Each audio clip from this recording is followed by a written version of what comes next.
FM 89.1, Radio Universidad. Les dije que se queden aquí en De Común Acuerdo, que te íbamos a tener una sorpresa muy, pero muy linda. Nos vamos a quedar nosotros aquí con ustedes como lo hacemos todas las tardes. Y tenemos el lujo, la bendición, esas cosas lindas que te pasan cuando trabajás en un medio y tenés la posibilidad de compartir con grandes artistas o de conocerlos personalmente, ¿sí? Está Ariel Del Águila, que es nuestro prosecretario de medios, que no vino solo. ¿Cómo estás, Ariel? Buenas tardes, ¿cómo andan? Muy bien. Yo cuando vengo es por algo venís, importante. venís. Es por algo importante, sí. Tenemos, Marina, que presentar aquí en nuestro programa al señor Jairo. ¿Cómo estás, Jairo? Anduvo recorriendo toda la universidad, anduviste por acá dando vueltas. ¿Puedo tutearte? Sí, por supuesto. Ahí Sí. está. Sí, recorrimos, yo creo que prácticamente toda la universidad.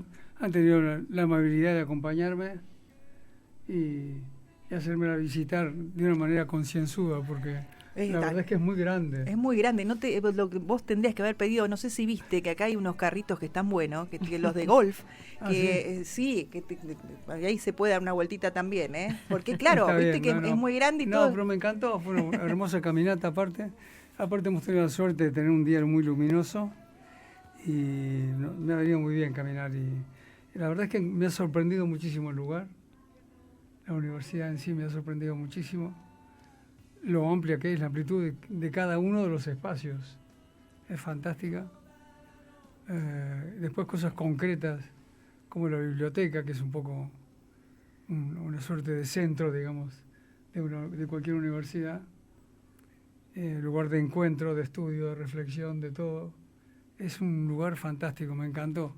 ¿Viste qué lindo? Y bueno, y hace poquito inauguramos el cine teatro, ¿viste la belleza? Y el teatro, que es? sí, ya he visto, sí. Hermoso aparte, precioso. Muy lindo. Me pareció la universidad me pareció sorprendente. Qué bueno.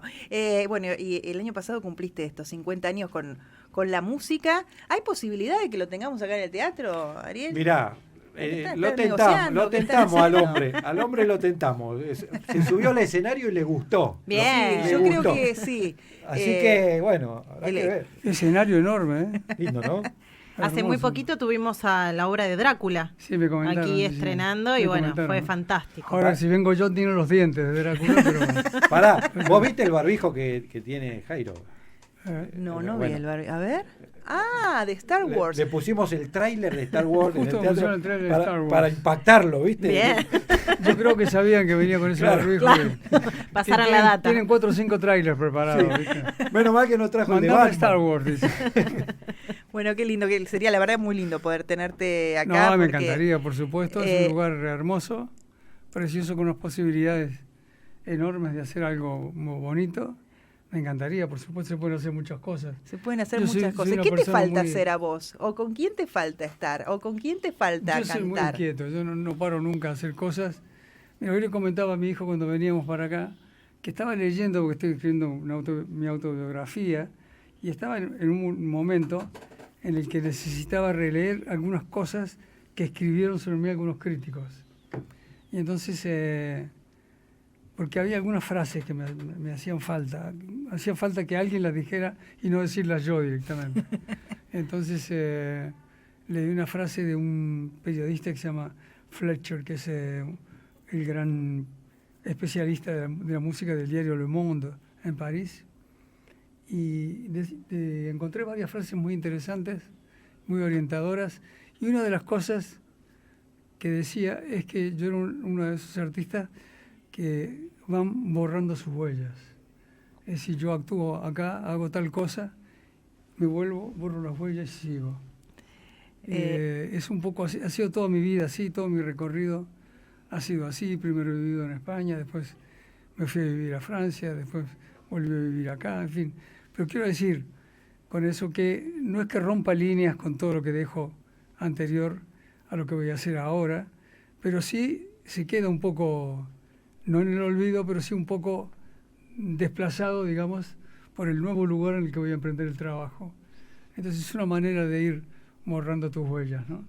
Me gustó esa definición y creo que me define bastante bien. bueno, a mí me genera una ansiedad bárbara la autobiografía de Jairo, porque además de toda su larga trayectoria en la música, debe tener anécdotas con personajes. A ver, Atahualpa Yupanqui, María Elena Walsh, Julio Cortázar, Mercedes Sosa. Perón. O sea, entre esa gente se movió el hombre. Entonces, a ver, debe ser una autobiografía donde aparecerán anécdotas con claro, con aparecen todos esos nombres. Aparecen todos esos nombres. En un momento determinado de mi vida siempre he tenido oportunidad de conocer a alguien, de encontrarme con alguien. Y quiero decir que yo no he sido el que ha provocado todo eso. Ha sido una casualidad total mi vida. Me he ido llevando por derroteros, digamos, extraordinarios. Y cuando vas por lugares extraordinarios conoces a gente extraordinaria. Sí. Y sí, había gente a la que busqué, sí, eso es cierto. Por ejemplo, yo soy un gran fanático de Julio Cortázar, y cuando tenía 25 años, me acuerdo que fue la primera vez que fui a París. Yo vivía en Madrid en esa época. Curiosamente, vivíamos en Madrid con mi mujer, estábamos casados desde muy jovencitos, y no habíamos ido nunca a París, que está al lado de Madrid, o sea, está a 1200 kilómetros. Tomas un tren y te vas. Claro. Y sin embargo nunca había ido, aún teniendo esa inquietud, ¿no?, de admirar mucho a alguien como Cortázar, a quien mi generación por lo menos se identifica mucho con la ciudad de París, ¿no? Uh-huh. Porque si bien es cierto que casi todos sus personajes, los personajes de sus novelas o de sus cuentos, son muy argentinos, porque de su manera de escribir también y demás, tan personal y tan argentina, pero tienen como escenario, digamos, de desarrollo de su actividad en la ciudad de París. Uh-huh. Entonces yo, cuando fui la primera vez, en el 84, fui a un cumpleaños de María Elena Walsh, que cumplía 44 años. Y entonces me pasaba todo el día hablando de Cortázar. Y decía, voy a salir por la calle a ver si me lo encuentro por ahí. Bueno. Imagínate encontrar a alguien en una ciudad como París, como Buenos Aires, encontrar una aguja en un pajar es muy difícil. Pero yo buscaba por los nombres, la calle de Orfèvre, los lugares donde transcurrían los personajes de las novelas. Sobre todo la novela Rayuela. Sí. Yo decía, por acá anduvo la maga, claro. Por acá estuvo Olivera, qué sé yo. Bueno, la cuestión es que hinché tanto, que el dueño de casa, donde paraba María Elena Walsh en ese momento, lo conocía a Cortázar. Entonces el día del cumpleaños de María Elena, que éramos 8 personas nada más, lo invitó. Qué bárbaro. Le dijo que viniera y para que yo lo pudiera conocer.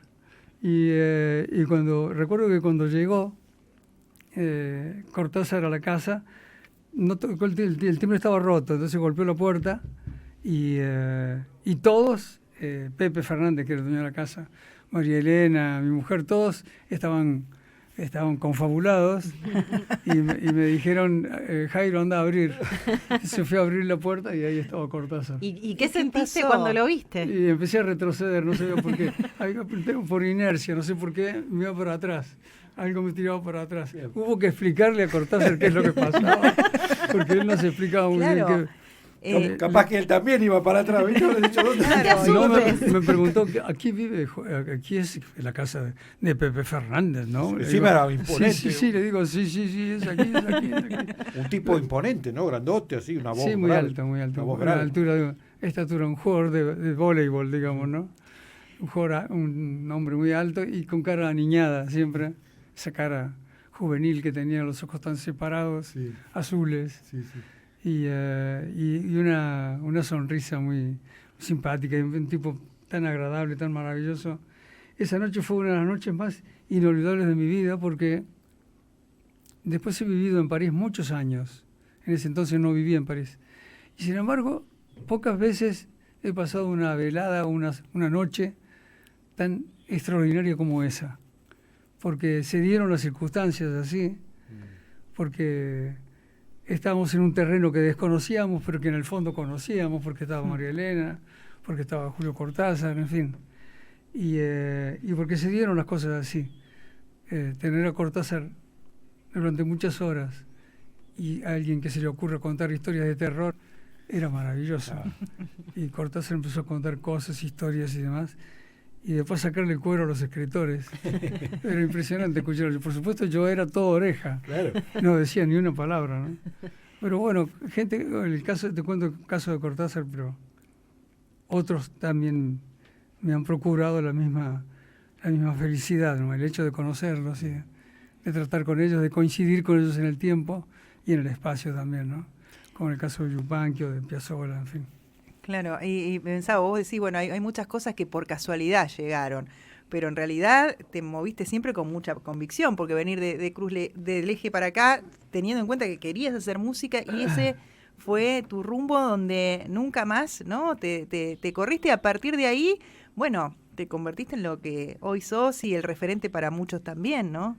Porque vos hablaste de tus referentes, de la gente que admirás y los artistas con los que has estado, y vos te has convertido en un artista popular y querido y comprometido, ¿no? Y no olvidándote tampoco, más allá de dónde viviste y por dónde pasaste, y de llevar nuestra música al mundo, de quién sos y de dónde venís. Bueno, para mí siempre ha sido muy importante el sentido de la vivir a plenitud, el sentido de la pertenencia. O sea, saberte de algún lugar es muy importante porque es básico. Es básico, sabes que sos de un lugar. Yo sé que nací en Cruz del Eje, en el noroeste de Córdoba, y de ese lugar tengo los recuerdos más firmes, digamos, ¿no? Mi infancia yo creo que es la etapa de mi vida que recuerdo más fehacientemente, que recuerdo hechos, nombres, caras, lugares. Y por suerte tengo la oportunidad de ir con cierta frecuencia. Alguna vez escuché que contaste quién era el médico de la familia en Cruz del Eje. Arturo Ilías. Arturo Ilías. Bueno, no era el médico de la familia, era el médico del ferrocarril en realidad. Bueno, era el médico del hospital ferroviario. Tu vida está cruzada por esos personajes, Claro. digamos. Sí, Ilías hizo una cosa muy bonita para mí, algo que yo siempre le agradeceré porque una muestra de afecto, digamos, muy grande. Una vez fue él a París en el año 80, yo me acababa de mudar a París y tenía mi familia, yo tenía mis hijos que eran chiquitos y empezaban la escuela, empezaban en un país del que no hablaban el idioma, en fin, eran muchas dificultades y la adaptación, digamos, se iba a hacer, digamos, lentamente, ¿no? Y Ilías coincidió que fue a París en esa época y me llamó por teléfono. Me llamó por teléfono para interesarse por cómo se estaba adaptando mi familia a vivir en Francia. Eso es fantástico, ¿no? Eso es un gesto que yo siempre admiré, siempre humildad, ¿no? agradecí Humildad mucho. de un tipo grande. Sí, claro, una persona mayor, que tampoco conocía tanto, es decir, Claro. pero bueno, él me conoció por referencia, él obviamente yo lo conocía, Sí, claro. por eso es obvio. Además, bueno, hablando, ¿no?, de todos los personajes que fuiste conociendo a lo largo de toda tu vida, también leí alguna entrevista que te cruzaste con Perón. Sí, ¿Cómo fue lo eso? conocí por... Fue una casualidad porque resulta que en esa época, era el año 71 me parece, 71. Perón estaba exiliado en Madrid y vivía en una residencia en la Quinta 17 de Octubre, en Puerta de Hierro, que es un barrio grande de Madrid. Entonces, resulta que Luis Aguilé, el cantante Luis Aguilé, era mi productor. Fue el que me llevó a España a grabar el primer disco. Y él viajó a la Argentina y cuando regresó a Madrid, trajo consigo una bobina de una película que se le había dado Osvaldo Papaleo. Era para entregar en mano a Perón. No sé qué contenido tendría la película, sería, no sé, calculamos que debía ser un saludo de Navidad porque coincidió con el 24 de diciembre. Isabel Martínez, la mujer de Perón, estaba en Buenos Aires en ese momento y Perón estaba solo en Madrid.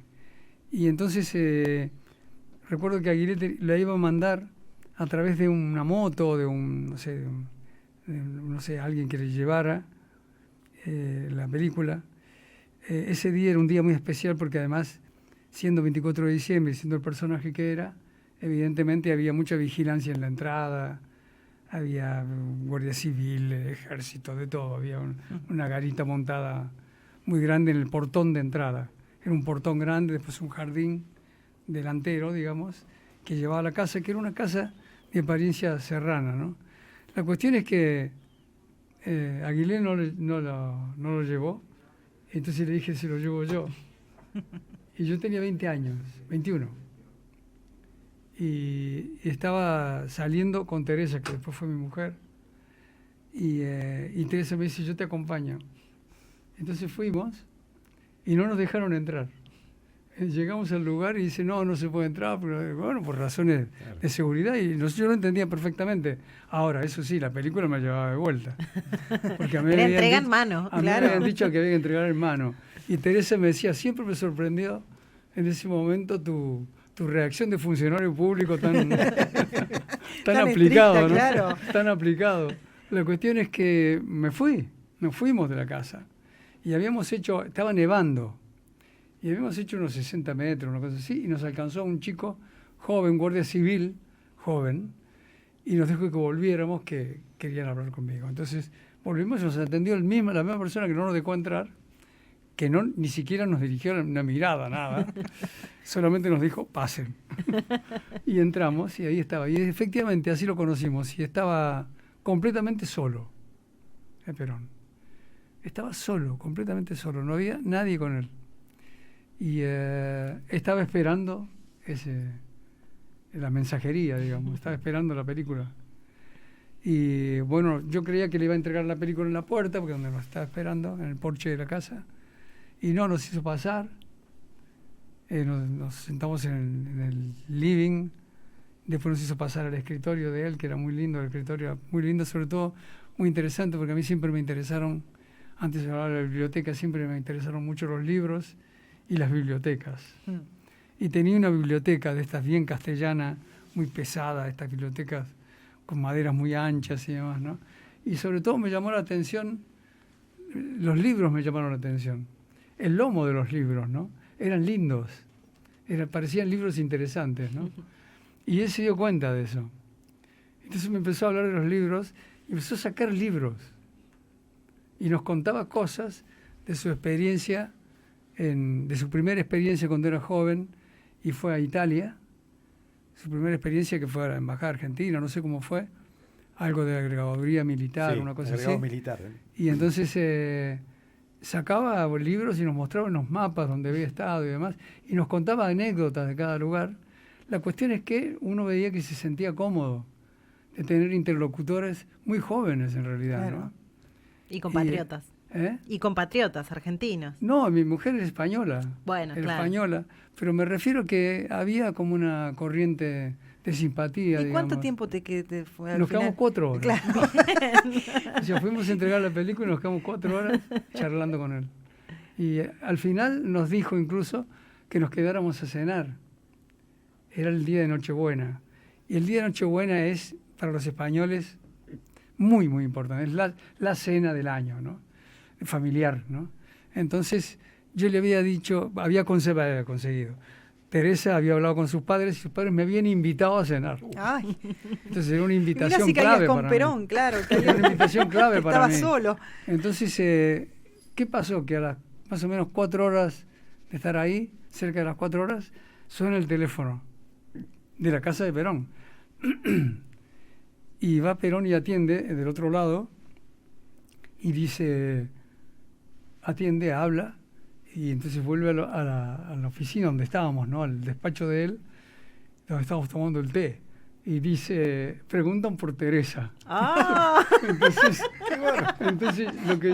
claro, Teresa atendió el teléfono.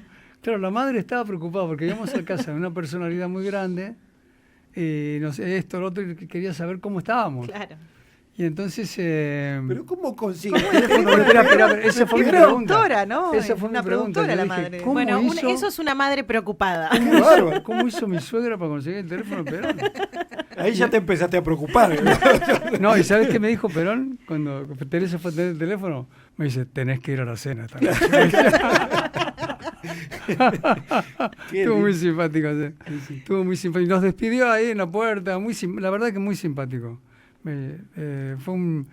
bueno, así de una manera fortuita pude conocer a una personalidad, digamos, que ha marcado el siglo XX en Argentina, ¿no? La historia argentina. Así que fue muy, muy, muy bonito. Y así como conocí a él, he conocido a otros personajes a los que no esperaba conocer y de repente he tenido la oportunidad de hacerlo, ¿no? ¿Y a qué otros? A ver, ¿cuál fue esa personalidad que no esperabas y que lo conociste y te impactó o te sorprendió o que no pensabas que era así? Bueno, algunas personas las he conocido porque había algo, estábamos, por ejemplo, yo estaba preparando un disco con poemas de Jorge Luis Borges y ya que lo convencieron a Borges de hacer canciones con sus poemas era un avance muy grande, lo había conseguido Rómulo Lagos, que fue un editor maravilloso argentino, el creador de la canción Estampa, un hombre, la editorial Lagos, donde todos los músicos populares argentinos tienen que estar agradecidos porque, qué sé yo, Lagos es el que publicó María de Buenos Aires, el que publicó Mujeres Argentinas, el que publicó un montón de obras extraordinarias y todas ilustradas por grandes pintores. Un hombre extraordinario. Bueno, lo convenció a Borges para que le pusieran música 12 compositores distintos a un poema de él. Y Borges lo aceptó, bueno. Y uno de los compositores que eligieron era yo. O sea, se equivocaron feo, pero me llamaron y me mandaron 3 poemas de Borges para que le pusiera música a uno, de Editorial Lagos, y yo les contesté y le puse música a uno de los poemas dedicados a Buenos Aires, justamente ese que termina con el verso famoso no nos une el amor sino el espanto, será por eso que la quiero tanto. Y entonces, bueno, mandé la música y una versión cantada por mí y les gustó mucho, les gustó la manera de cantar que tenía y ahí surgió la oportunidad de grabar un disco y ahí lo conocí a Borges. Mira. Y tuve oportunidad de charlar. Mira, tuvo una predisposición conmigo muy, muy buena porque me acompañó a algunos lugares para hablar del proyecto. Fue muy raro. Claro, que decían que era un hombre con un sentido del humor que sorprendía. No, además, te das cuenta que te estoy hablando, te acabo de contar una historia con Perón y ahora te estoy hablando de Borges. Claro, Eran, sí, bueno. en cierto modo, antagónicos, ¿no? Desde el punto de vista político. Y sin embargo, bueno, fue muy... conmigo fue extremadamente amable. Era una persona muy especial, Borges, porque era muy difícil hablar de otra cosa que no fuera literatura. Él vivía en literatura. Y yo un día le pregunté a Cortázar por eso. Y él me dio una explicación muy buena. Me dice, es inútil hacer o pretender que Borges hable de otra cosa que no sea de literatura, porque estás desperdiciando de alguna manera la oportunidad de escuchar a un erudito, un tipo de una erudición en lo suyo, increíble y demás. Me dijo un chiste, un Cortázar. Me dice, ¿sabes cómo le llega? Además, la realidad a Borges no le llega como a todos los mortales. Dice, él vive de una manera, vive en literatura. ¿Sabes cómo le llega la realidad a Borges? Le digo, ¿cómo? Dice, a través de las señoras que toman el té con su madre. No hay forma que se conecte con otra cosa si no era de esa pero manera. Yo creo que lo que hizo Cortázar fue esgrimir una defensa de Borges, ¿no? Sí, bueno, estamos con Jairo, vos que estás del otro lado, ¿no? Y recién nos estás sintonizando, estamos acá disfrutando de Jairo aquí, que estaba paseando por Radio Universidad, conociendo esto que queremos tanto, y que se quedó un ratito con nosotros. ¿Te quedás un ratito más? Sí, como Ahí está, entonces dale, escuchamos algo de Jairo, hacemos una pausita y mientras tanto seguimos en este de común acuerdo. Escuchándolo y lo tenemos acá, lo tenemos acá en el estudio de Radio Universidad del 89.1. Estábamos hablando, ¿viste? Siempre son muy ricas las charlas fuera de micrófono donde, claro, uno conoce cosas que yo la verdad no sabía. Ahí nos estaba contando que además de todo lo que hace, ¿no? De lo profesional que es en su arte, que pensábamos que era solamente el canto, también pintás. Sí, también pinto, sí. Sí, no, por supuesto no lo hago al nivel profesional. No querés vender los cuadros. Es una gran diferencia. Eso no, dijiste. No vendo los cuadros, no vendo los cuadros, los pinto por placer, tengo acumulado una cantidad de obras. ¿Qué haces? ¿Los regalás a amigos? Los presto. A la familia, a los hijos. No lo suelta. A los hijos, por ahí. Porque a mí me quisieron vender un cuadro tuyo. Una vez hice una No, exposición en la cancha de Boca. Mira. En la sede central de Boca, en la entrada principal donde está ese Un museo que hay. Sí, hay una especie de museo enorme, hasta el Quinquela Martínez, Claro. es gigantesco. Y tienen una sala muy bien montada, con los paneles y todo, está muy bien pensado, muy bien hecho. Y la parte cultural de Boca funciona bastante bien en ese sentido. Tiene una biblioteca interesante. Y bueno, me ofrecieron hacer una exposición ahí, llevé los cuadros y al final me pidieron que dejara uno. Entonces, que dejara uno, que le dejara uno en préstamo. Y dejé uno, chico, que tenía, que era un cuadro en el que aparecían caballos y estaban mis padres en el cuadro. Entonces, figurativo, ¿no? Entonces, dejé ese cuadro porque mi padre era hincha de Boca. Yo recuerdo a mi padre escuchando los partidos por la radio cuando yo era niño, yo jugando en la calle con los otros chicos y mi viejo frente a la radio escuchando con ese fervor y esa cosa que te produce escuchar la radio, ¿no? Es decir, imaginándote todo y demás, ¿no? Y levantar los brazos y todo eso. Entonces siempre pensé, mi viejo, lo fanático que era de Boca, y está en este cuadro. Entonces, si dejo este cuadro, le van a poner en la biblioteca. Dije, es una manera de que mi viejo esté en la Bombonera permanentemente. Qué lindo. Bueno, y veía que te acompaña uno de tus hijos. Sí, es el único que vive en Argentina, el Jaco, que es el único que se quedó, digamos. Vinimos todos cuando decidimos venir a vivir a Argentina.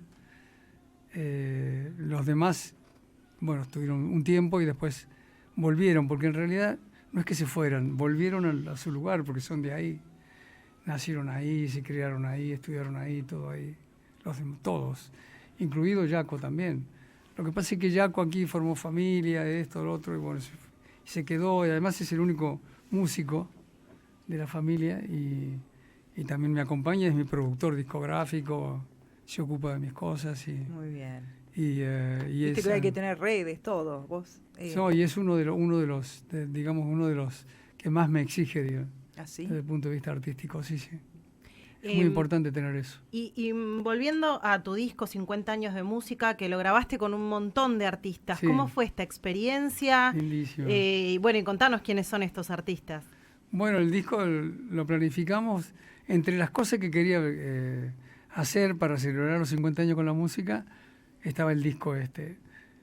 Lo que pasa es que era un disco con 17 canciones y nos interrumpió la pandemia. Claro. Así que decidí, Lito Vitale, que es el productor, tipo muy inteligente como productor además, decidió, porque no son 2 discos de 10 canciones y teníamos 9 canciones terminadas, terminamos la 10ª y editamos el primer volumen y más adelante editamos el segundo, que en eso estamos trabajando. Y los artistas del primer volumen está Abel Pintos, Lucas Sativa, Luciano Pereira, Lisandro Aristimuño, Nahuel Penisi, Pedro Aznar, León Gieco, Víctor Heredia, Marcela Morelo, es Calandrú. De todos los ritmos. De todos los ritmos. No, generacionalmente con los únicos que tenía una cierta relación era con Víctor y con León. Claro, Nahuel, nombraste. Con Nahuel, Pintos, Luciano, todos esos pertenecen a una generación posterior, ¿no? Son más jóvenes. Y entonces mi hijo Jaco decía, cuando estamos grabamos una canción con León y con Víctor que se llama Milagro en el Bar Unión, ¿no? Y un blues. Y entonces nosotros tenemos un anecdotario muy grande entre los tres porque nos conocemos mucho. Entonces hablamos y charlamos mucho. Y antes de grabar la canción estábamos ahí esperando para grabar, con los auriculares al cuello y qué sé yo. Y Jaco me dice, muy observador, me dice, no sabés verlos a ustedes, cómo se morían de risa por las cosas, andás a ver lo que se estarían contando. Dice, parecían los viejitos del Muppet. Qué macanudo. Pero claro, ¿no? Pero no le faltaba razón, ¿eh? Sí. No le faltaba razón. Porque aparte, bueno, nada, el anecdotario de haber compartido escenario, la vida, ¿no? Sí, Porque claro, aparte, pero teníamos te encontré con uno gente cuando- generacionalmente, bueno, que pertenece a tu misma generación, evidentemente, surgen muchas cosas. Nuestro mundillo y demás nos conocemos todos. Y esto, y compartiendo, afortunadamente por eso digo- hay en el mundo de la música argentina, la música popular argentina, hay una gran comunión, digamos. Sí, y aparte también, a ver, un recorrido común histórico, cultural, Claro, ¿no? por que por supuesto. eso digo, A se todos viene nos de la atra- dictadura, a bueno, todos nos el atraviesa desarraigo, la ¿no? música, la historia, Claro, todo. entonces- Las historias personales de cada uno, en fin, todos nos conocemos mucho y eso yo creo que ayuda muchísimo en el momento de hacer un trabajo como este, por supuesto, ¿no? La convocatoria fue muy simple porque además todos dijeron que sí. ¿Quién te va a decir que no? Pero aparte, Jairo. pero quiero decir que lo hicieron de una manera muy generosa, una predisposición extraordinaria, ¿no? Estar con Jairo, como jugar con Maradona al Claro, lado, digamos. no, Y ahora estamos con la segunda parte, estamos preparándolo, ya hemos grabado 3 cositas y también tiene otros artistas También tremendos. tiene invitados. Muy bien. También. Todo, es decir, sigue el mismo sistema, digamos, ¿no? Y ahora que justamente, ¿no? La pandemia, más que nada, el mundo artístico estuvieron todos como más ensimismados, como tuvimos todos, pero ahora nuevamente podemos salir, nuevamente Sí. se puede tener contacto con el público, que estamos todos muy agradecidos de volver a tener contacto con los artistas. ¿Y qué estás haciendo? ¿Estás de gira? ¿Estás Mira, presentando esta primera parte del disco? Bueno, no, ahora empezamos ahora estoy, en estos días no, he hecho una actuación el otro día, pero hasta el principio de agosto no empezamos la gira. A principio de agosto empezamos una gira bastante extensa durante el mes de agosto y durante el mes de septiembre también. Y nos va a llevar a muchos lugares, empezando por el norte primero y después por el sur. Y son lugares muy diferentes, como es la Argentina, ¿viste? Que es muy Claro. diversa la Argentina. Y los públicos son diversos en sus gustos, en sus reacciones y demás. Y es un placer sería cantar. Me encanta. A mí las cosas que más me gustan es cantar en vivo. Para mí no puedo concebir ese trabajo si no existieran las actuaciones en vivo, ¿no? Y hacerlo para públicos distintos, en lugares diferentes, es un placer inmenso, indescriptible, diría yo, muy difícil de describir. Bueno, la verdad que el placer ha sido nuestro, ¿no? De que te hayas acercado, que estés acá un ratito con nosotros en la radio. No sé ahora si sigue el recorrido, pero esperamos tenerte muy pronto por acá. Muchas gracias, Y que ojalá. a lo mejor en ese recorrido de agosto, septiembre, ¿por qué no? Un poquito más. La matanza. Ojalá, vengas sí, por acá. ojalá. Quiero reiterarles, digamos, no mi sorpresa, pero sí la impresión que me ha causado la universidad en general. Me ha encantado. Como dije al principio, los espacios, ¿no? Son claves. El espacio, ¿viste? Te llama a moverte, ¿viste? El Sí. espacio. ¿Con qué asocias el espacio? Con la libertad, con Sí, el pero hecho de después es un caminar, lugar, el viste, hecho que de te invita moverte, de estar. a quedarte. Y El sí, que entra claro, acá entonces, se queda. Y esto es lo que nos pasa a todos los que pasamos por acá. Este es un lugar que apela a eso y me encanta eso. Y después me encantó y eso sí me sorprendió la cantidad de instalaciones que tienen de distinto tipo, ¿no?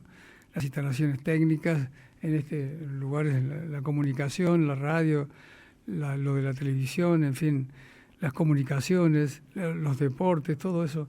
Me parece un lugar extraordinario, digno de conocerse y espero volver con asiduidad, venir mucho más y si es posible a cantar, mejor todavía. Ahí está, Jairo, muchísimas gracias por haber estado con nosotros. No, por favor, un placer para mí. Desde la Universidad Nacional de La Matanza, Radio Universidad FM 89.1. Siempre cerca.